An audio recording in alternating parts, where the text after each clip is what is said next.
이번 강의는 뭐냐면은, 자, 어제는 우리가 그 돌출 명령 위주로 강의를 진행했었어요. 이번에는 자, 회전 타입, 그 흔히 축이라고 부르는 형태의 그 바라든지 축이라든지 플랜지라든지 샤프트라든지, 뭐 샤프트가 축인데, 아무튼 자, 그러한 이제 타입의 자, 모델링을 작성을 해보겠는데, 자, 어제 첫 번째 날에는 주로 돌출을 썼었는데, 이번에는 회전이란 명령을 가지고 모델링을 할 겁니다.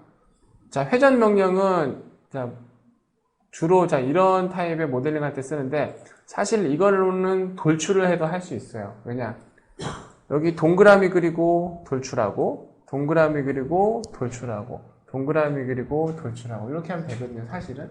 그래서 그 처음에 뭐 독학 가시는 분들은 회전이라는 명령의 존재를 모를 때는 막 해요. 근데 회전이라는 명령을 쓰면은 자, 이런 걸 할 때 보면은 돌출을 3번 해야 되잖아요. 근데 회전은 이렇게 반단면만 그려가지고 중심축을 기준으로 뱅글 돌려버리면 되는 명령이니까 3번의 명령으로 할 걸 한 번에 끝내줄 수가 있죠. 그래서 이런 타입의 예제를 진행을 하겠습니다. 자, 그러면서 학습 목표. 요거 학습 목표는 자, 회전 피처용 스케치 프로파일. 회전 명령을 하기 위해서 우리가 어제처럼 프로파일을 그려야 되는데, 자, 이런 프로파일은 어떠한 순서와 어떤 법칙으로 그리는 것인지, 그리고 회전 보스 베이스, 회전 피처 명령을 어떻게 쓰는 것인지, 마지막으로 나사산 표시에 대해서 배웁니다. 나사산 표시는 뭐냐면 우리 어제 구멍 가공 마법사로 탭 가공했었죠. 근데 그건 앞나사잖아요. 순나사는 어떻게 할까? 그죠? 그래서 이번에는 순나사를 어떻게 표시를 하고 가공을 하는지에 대한 명령을 배우게 됩니다.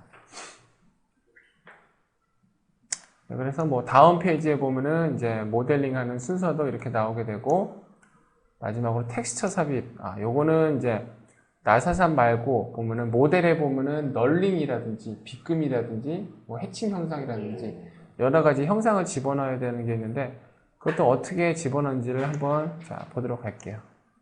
자, 그래서 베이스 스케치로 자, 진행을 하게 되는데, 자, 뭐 여러분들 거의 설계를 하시고 오토캐드 유경험자들이 많으시니까 이런 축 같은 거를 도면 그릴 때는 어떻게 하는지 생각해 보세요. 뭐 대충 다른 분도 있겠지만 반만 그리죠. 그죠? 반만 그린 다음에 미러 하지 않습니까? 그죠? 오토캐드에서는. 솔리드웍스의 프로파일도 마찬가지입니다. 반만 그리면 돼요. 프로파일은 반만 그리면 됩니다. 그러면 이걸 어떠한 순서대로 하는지 한번 볼게요. 자, 솔리드웍스에서 자, 새 문서를 클릭해서 파트를 선택한 다음에 자, 확인 버튼. 그리고 자, 언제나 늘 그랬듯이 자, 정면에다 스케치를 하는 게 맞겠죠? 자, 스케치 작성하는 거 기억나십니까? 네, 정면을 클릭하면은 자, 이렇게 퀵 메뉴가 뜨게 되고 여기서 스케치 명령을 자, 클릭하면 됩니다. 그러면은 자, 스케치가 자, 활성이 되죠. 자, 그 회전 피처용 스케치를 그리는 방법은 이거는 이제 옆에 분도 말씀하셨지만은 뭐 치수 넣다 보니까 막 치수가 막 프로파일이 막 꼬여버리고 그러죠. 그러기 위해서 이제 물론 그 스케치 프로파일이 꼬여도 절점을 이렇게 움직여가지고 원래 형상대로 맞춰버리면 되는데 그래도 기왕 하는 거 치수 넣다 보면 그냥 자동으로 이렇게 형상을 맞춰가면 그게 제일 좋잖아요.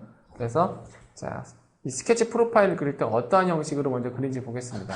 스케치 프로파일을 그릴 때는 치수는 보면은 가장 큰 치수부터 먼저 작성을 합니다. 이거 같은 경우에는 책에도 나와 있겠지만 중심선을 먼저 그리라고 나와 있어요. 그래서 교재에 보면은 중심선이 53mm니까 자, 선을 그리는데 선은 두 가지 타입으로 그립니다. 여기 보시면 선 명령이 있죠. 선 명령 옆에 보시면은 자, 확장시키면은 자, 중심선 명령이 있습니다. 그죠? 중심선 명령을 클릭해가지고 일단은 원점하고 관계 짓지 말고 이 허공에다가 적당하게 수평선을 하나만 그려주세요. 하나 그렸으면은 자, ESC 명령 눌러가지고 자, 명령을 끝내고, 그 다음에 보면은 제가 어제 그 원점은 그 부품의 최적의 정중앙에 와 있어야 된다고 그랬잖아요. 그래서 그러려면은 이 녀석이 지금 우리가 그린 이 선이 보면은 여기 전체 길이입니다. 그죠? 그래서 원점이 보면은 이 선의 정중앙에 와 있어야 되잖아요. 그래서 어제 우리가 배우기를 얘를 선택해서 마우스 오른쪽 버튼 누르면 중간점 선택이 있다고 그랬잖아요. 그렇게 해서 일치를 해도 되지만 간단한 거 그냥 간단하게 갈게요. 왜냐면은 구속 조건에는 보면 중간점 구속 조건이라는 게 있어가지고 자 이렇게 합니다. 자 컨트롤 키를 누르고 그 다음에 자 첫 번째로 원점을 선택하세요. 당연한 얘기겠지만 컨트롤 키는 계속 꾹 누르고 있어야겠죠. 컨트롤 키 다들 누르셨나요? 컨트롤 키를 꾹 누른 상태에서 원점을 선택하고 자 중심점을 선택합니다. 그러면은 여기 위에 퀵 메뉴가 뜨게 되죠. 보면은 자 일치가 있고 여기 중간점이 보이시죠? 보이십니까? 예. 중간점을 클릭을 하면은 자 이 원점하고 그 다음에 여기 있는 중심선이 서로 중간점이 맞게 이렇게 구속 조건이 주어집니다. 이걸 어떻게 할 수 있느냐? 끝점을 끌어보면 알아요. 그죠? 여기를 중심으로 같이 늘어나가고 같이 이렇게 되죠? 오, 근데 저 같은 경우에는 수평 구속 조건이 끊겨버렸네? 저처럼 수평 구속 조건이 끊기신 분은 자, 이 수평선을 선택한 다음에 여기 있는 수평 구속 조건을 클릭을 해주면은 자, 여기에 수평 구속 조건이 붙겠죠? 자, 지금 그게 이러니까 이런 상황이었었던 거죠? 정리를 한번 해보면은 자, 여기서 중심선을 이렇게 쓱 그었는데 그죠? 중심선을 쓱 그었을 때 컨트롤 키를 눌러서 원점하고 중심선을 찍었을 때 컨트롤 키를 계속 누르고 있으면 이게 안 뜨죠? 네. 컨트롤 키에서 손을 떼면 이렇게 메뉴가 나타나게 되죠. 이렇게.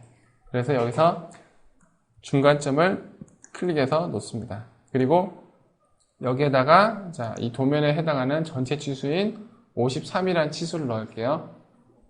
지능형 치수를 클릭해서 자, 중심선을 선택한 다음에 먼저 53이라고 자, 이렇게 치수를 넣습니다. 그러면은 먼저 이 전체 치수를 넣는 이유 중에 하나가 지금 대충 선을 그어 놓으면 이거의 전체 크기가 얼마나 되는지 모르거든요. 그래서 일단 전체 크기에 대해 해당하는 치수를 넣어가지고 아, 이 녀석이 이제 전체 왁구가 어느 정도 되겠구나 라는 걸 이제 파악을 해놓고 거기에 어느 정도 비율에 맞춰서 스케치를 이렇게 그리면은 치수 넣다가 어그러지는 일은 없겠죠. 그리고 이 치수는 이제 우리가 이 위로 프로파일을 그릴 거란 말이에요. 그렇기 때문에 이 치수선이 여기 있으면 거추장스러워요. 그래서 이 치수 문자를 클릭해서 드래그 한 다음에 밑으로 좀 옮겨 버릴게요. 이렇게.